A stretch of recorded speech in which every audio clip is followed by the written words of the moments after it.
The 100th Bundesliga meeting of Bayern and Dortmund. A huge game, ending in a huge win for Bayern. Robert Lewandowski there! We'll take a look at how they went about it, and how a vast global audience watched this Klassiker unfold.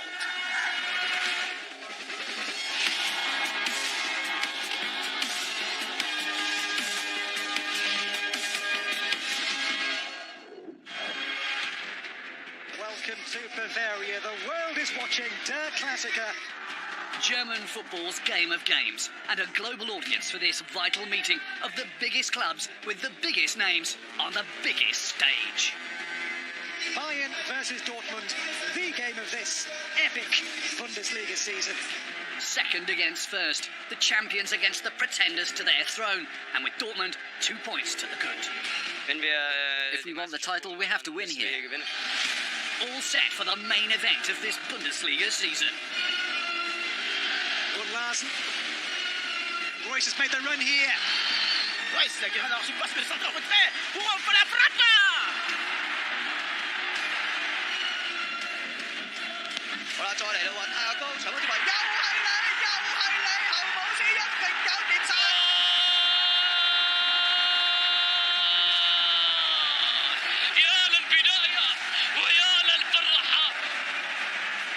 This game got us back on course for the title. They were technically better than us, physically, mentally, everything.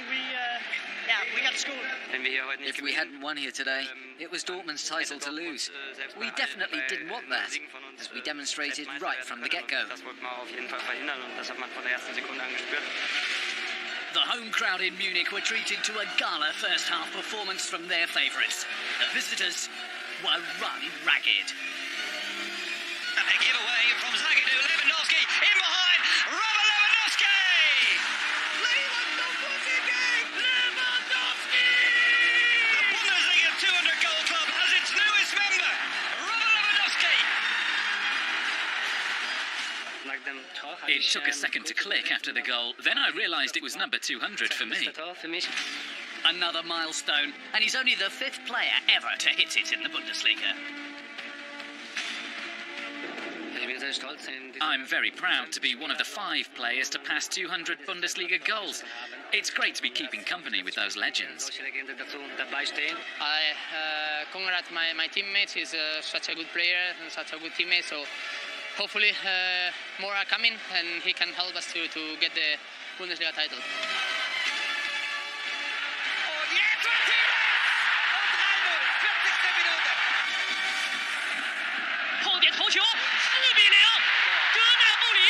Bayern Munich are producing a lifetime performance. This was turning into a rout few had seen coming. Among the millions watching it unfold from afar, Pavel Pardo, a title winner with Stuttgart back in 2007, now helping promote the Bundesliga in his Mexican homeland. Dortmund were basically played off the park in the first half. Bayern were a different class. It was a crucial game for Dortmund. They had the chance to move clear at the top and really stake their claim to the title. But it was a chance conspicuously spurned.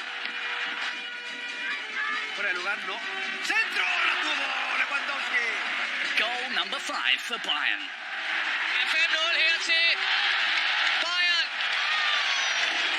Come the finish, one team's bitter taste of defeat was the other's sweet taste of success. So, where do the vanquished visitors take it from here? It's only 1 point, so we have to stay positive until the end because everything can happen.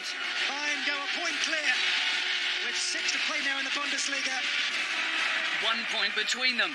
It's still singularly tight at the top. Beaming Bayern. Dortmund in despair. The two faces of Der Klassiker, a game the visitors went into with great expectations, only to see them resoundingly dashed. That was a learning experience today. Right at the start, it looked like Dortmund might be the ones delivering the lesson in Munich. A typical lightning-fast black and yellow raid down the flank. Jakob Brun-Larsen surges forward, feeds Marco Reus. The skipper conjures up a defence-splitting cutback to Mo Dahoud, in splendid isolation at the back of the box. A fantastic move, just missing that finishing touch. Dahoud! Oh, what a chance! I think in that instance we were very lucky. After that, we defended really well in all areas of the pitch, and I'd say we were good value for the win. It would prove Dortmund's single noteworthy attack of the entire match. After that, they got nowhere, thanks largely to one man. Javier Martinez in constructively destructive mode. Bayern pressured Dortmund consistently at the earliest opportunity in their own half, disrupting their build-up play at source. And they did so with a new midfield formation. 2 players further up the pitch and 1 in a holding role, Javi Martinez. Here he's the first to anticipate where the ball is going. With a brief incisive intervention, he wins it back for Bayern. The Spanish interceptor, vital to Niko Kovac's game plan. We never let them settle, and I think that was the key to our success. Another example from the first half. Dortmund win possession and have the chance to launch a counter-attack. Get the ball to deep-lying linchpin Axel Witsel, and he can pump it forward to the speedy Royce. But once again, Javi Martinez has read the play. He closes down the space and nullifies the Dortmund attack. It's not spectacular, but it's highly effective. Dortmund can't get anything going up front, and no one's struggling more than Marco Reus. On the ball just 31 times in the whole match. That's a record Bundesliga low for the Germany international, over 90 minutes. One more masterful Martinez moment. Again, Dortmund have an opportunity to play a long ball up to Reus. But today, against the Bayern number 8, it's just not going to happen. Dortmund's rising star Jakob Brun-Larsen can put this one down to experience. With Martinez, Bayern are simply better. 2.7 points a game on average this season when he plays. 1.7 without him. He's scoring as well. 3 goals in 4 games. Not bad for a defensive specialist. We went through the game more than 100%, and then we tried to push. We tried to reach the goal or the chance as soon as possible, and I think all was perfect today. Easy going off the pitch. On it, Javi Martinez was the destroyer of Dortmund's dreams in the Klassiker encounter. Farewell, Dirk Nowitzki. Germany's NBA legend has officially announced his impending retirement, and the Bundesliga is paying its own tribute. Meanwhile, the relegation battle continues apace, with Huub Stevens' return yet to spark a much-needed turnaround in fortunes for Schalke. Augsburg have also gone for a late-season change of coach, and it's another familiar face back in the Bundesliga. A new coach for Augsburg, a Bundesliga old familiar, Martin Schmidt. After previous spells in charge of Mainz and Wolfsburg, the Swiss tactician is now tasked with arresting Augsburg's downward spiral and keeping them in the top flight. A new coach and a new vibe. Everyone's keen to make an impression. I've experienced that already in the positive sense. I've spoken to the players, and that certainly also helped clear up a few things and get them thinking. Yeah, we'll just go out there, play football and enjoy it. Schmidt succeeds Manuel Baum, who'd been in the job since the end of 2016. Augsburg's recent inconsistent form has left them 15th in the table, 4 points above the playoff place. Alongside Baum, Jens Lehmann has also taken his leave. The former Germany keeper had only come on board in January as assistant coach. Naturally, I'd like to offer heartfelt thanks to Manuel Baum, who's done a great job here for many years.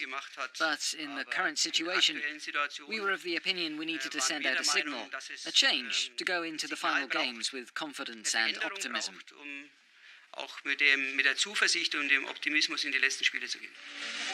At his first training session on Wednesday, Schmidt cut a typically laid-back but fully focused figure. With Augsburg too close for comfort to the drop zone, the new coach has little time to instill the team with the self-confidence they've so evidently been lacking in recent weeks. But he has a clear plan. I want to get the players really fired up again. And obviously, after these first games, start to get the team developing in the direction I believe best suits Augsburg. Playing passionate, direct, high-intensity football. Attacking football. We really want some excitement here. wirklich was los sein. Change also at Hanover, who've parted company with sporting director Horst Held. Bottom of the table, and with their chances of avoiding relegation already minimal, the 96ers have the look of another club gearing up for some radical changes in the not-too-distant future.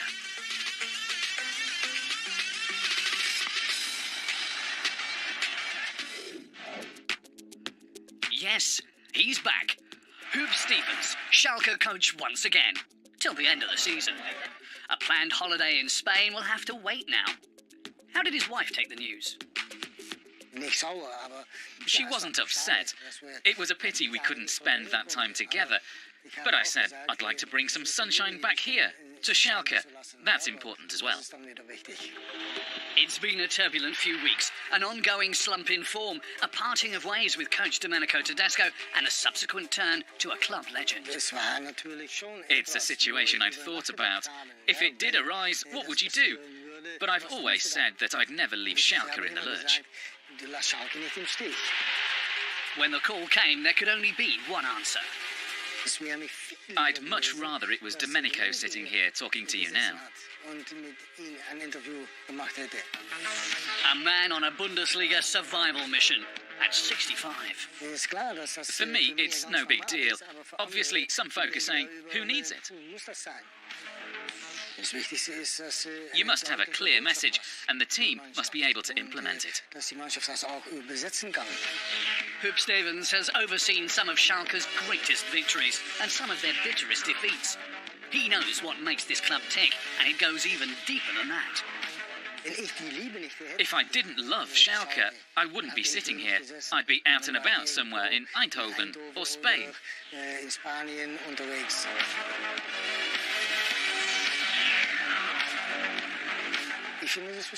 It's important to really understand how things work at a club like this. Also, with the fans, it makes your own job a bit easier. And that's already tough enough as it is.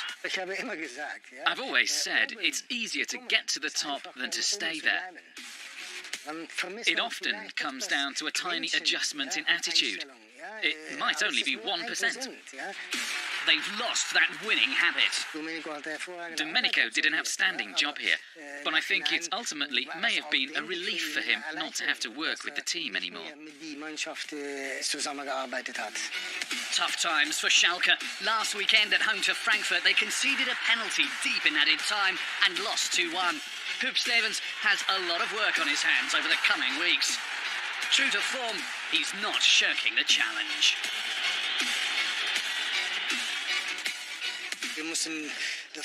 When knocked down, we have to get up again. Also from the kind of setback we experienced today. That's the attitude they expect in this famous football landscape.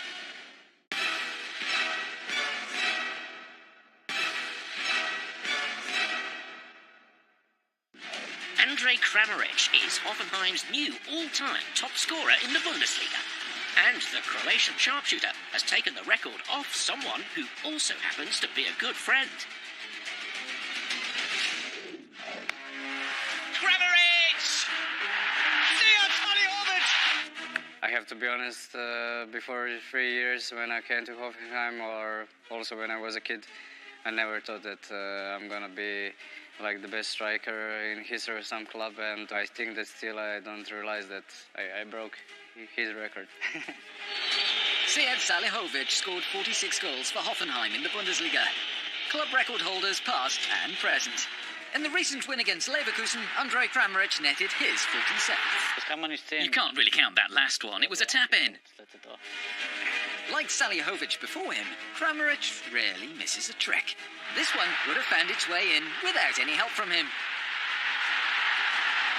Every striker wants to score every goal, and in that moment I have to say that the will to break the record was stronger than me. It denied Ishak Belfodil a hat-trick, so he grabbed one the following week instead at Augsburg. Turning the spotlight, Kramaric has had a few of his own since arriving from Leicester at the start of 2016. Let's not forget, Andrej is an international star now, a World Cup finalist who's certainly on the radar of other clubs. But he's so down to earth and so clearly in his element here at Hoffenheim. As they say in English, it's the perfect match. Freshly retired himself, former Bosnia and Herzegovina international Salihovic has struck up a good friendship with Kramaric. They never turned out together at Hoffenheim, and they're quite different types of player. Salihovic, the deep-lying strategist, while Kramaric is a full-blooded forward. He's a goal grabber. He's got very good movement and works hard for the team. He really puts in the legwork for the goals he scores himself. Salihovic, meanwhile, was the team's set-piece specialist for years. I'm gonna be close to be a legend like him in this club. Andre's also a man you can rely on from the spot. We've a very similar style for penalties, quite calm. I think he'll score a lot more goals for Hoffenheim. At Augsburg, he duly netted another. I'm gonna be happy if I'm gonna make more goals, more assists, and if we're gonna have more success. And we will see where is the future. I'm really happy here, and I'm not gonna complain about that I finished career here. Two Hoffenheim heroes in the Bundesliga, Sead Salihovic and Andre Kramaric. The focus has shifted at Mönchengladbach. Now it's time to take the long view. 5th in the table, but already looking firmly to the future. A fresh start with a nod to established tradition. And a new face at the forefront as of next season.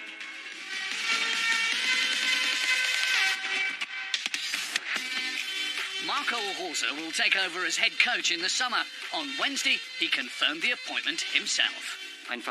They're a club with big ambitions and a great fan culture. For me, that's very exciting. And that's why I'm joining Mönchengladbach. Rose steered Red Bull Salzburg to the Austrian title last season. No stranger to the Bundesliga after 8 years with Mainz, the 42-year-old Leipzig native is a proponent of the fast attacking football long associated with the name Mönchengladbach. Dieter Hecking, who departs at the end of the season, has been true to that philosophy, as was current Dortmund coach Lucien Favre, among others. In its original form, the Foals' trademark style dates back to the 1970s under Hennes Weisweiler. Now Marco Rose is tasked with delivering his own variation. The man with the overarching plan, Max Ebel. A right-back at Gladbach for the final 6 years of his own playing career, Abel stayed on initially as youth team coordinator and has been sporting director since 2008. Always a visionary, he's gone into overdrive in recent weeks. There are a few things we need to restructure here, and we're giving it due thought. It affects the squad and also the coach, unfortunately. Possibly some other aspects as well. A time for change, but it's a fresh vision, firmly rooted in continuity. At the beginning of March, Mönchengladbach opened their new Foals stable, a state-of-the-art boarding academy for 24 up-and-coming prospects, right next to the stadium. The club aim to build their future success from within, with more locally sourced talent, to produce more stars like Marc-Andre ter Stegen, now guarding the post for Barcelona, or Borussia loyalist Patrick Herrmann. Perhaps he could be next. The Foals stable is the apex of our youth programme, which is in the club's DNA. It won us titles in the 70s and it's brought us more recent success. You could say the Foals stable is Borussia Mönchengladbach. The nickname Foals dates back to the late 1960s when Gladbach's young guns were starting out on their spectacular journey to domestic and international glory. With stars like Günter Netzer and Berti Vogts, they won 5 league titles in the 70s and in the process forged the legend of the fabulous Foals. Kings of the fast and furious counter-attack.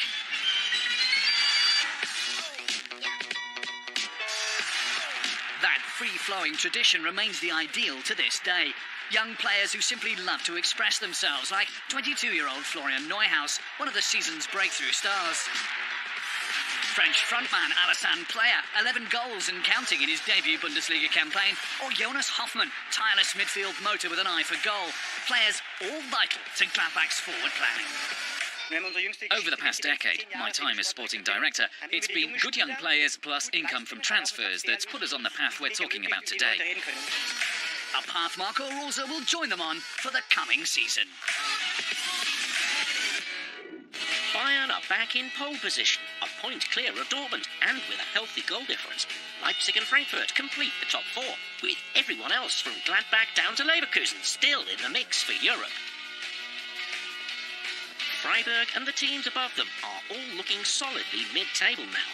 Schalke and Augsburg are by no means clear of danger yet, while it's already critical for Stuttgart, and even more so for Nuremberg and Hanover. An all-time basketball great has just played his final home game in the NBA. Dirk Nowitzki broke the news after chipping in with a 30-point haul as his Dallas Mavericks beat the Phoenix Suns 120-109. And the Bundesliga's stars were quick to join in the tributes to the legendary 40-year-old power forward. Well done. What you've achieved as a sportsman and as a person is fantastic. Congratulations on so many great years in the NBA. Diese tollen Jahre in der NBA. Unbelievable player. I think he's already a legend over there, and yeah, great guy. Hey Dirk, huge congratulations on the incredible career you've had. Nowitzki, the Bundesliga and football in general. It's an ongoing relationship, as the Würzburg native revealed in an interview a few years ago. If you grow up in Germany, you automatically get involved with football. I think I have a decent right foot. I have quite a good shot. My left foot is total rubbish. In basketball, he has few equals. 6th on the all-time NBA career scoring chart, after 21 years playing at the highest level, and only ever for Dallas. Once a Maverick, always a Maverick. An inspirational figure, also for Germany's football stars. Hey Dirk, you were, are, and almost certainly always will remain a huge role model when it comes to sporting attitude and character, and you've shown it for years. 21 years in the NBA, an incredible career. We at RB wish you all the best for your retirement. Respect. I always love watching you. And in case the Dallas Mavericks also have a veterans team, hopefully they'll soon be on live TV. He's hanging up his number 41 shirt. And in Dallas, they won't ever be issuing it to anyone else. It's a relegation six-pointer for starters as Nuremberg host Schalke on Friday evening. On Saturday, Leipzig play Wolfsburg, Stuttgart take on Leverkusen, Bremen face Freiburg, and Gladbach are at Hanover. Dortmund entertain Mainz in the late kickoff. Hoffenheim get Sunday's treble bill underway against Hertha, before Dusseldorf pit their wits against leaders Bayern. Frankfurt's home meeting with Augsburg rounds out the match day. That's all for this week. Hopefully we've whetted your appetite for all the upcoming action. Till the next time, auf Wiedersehen.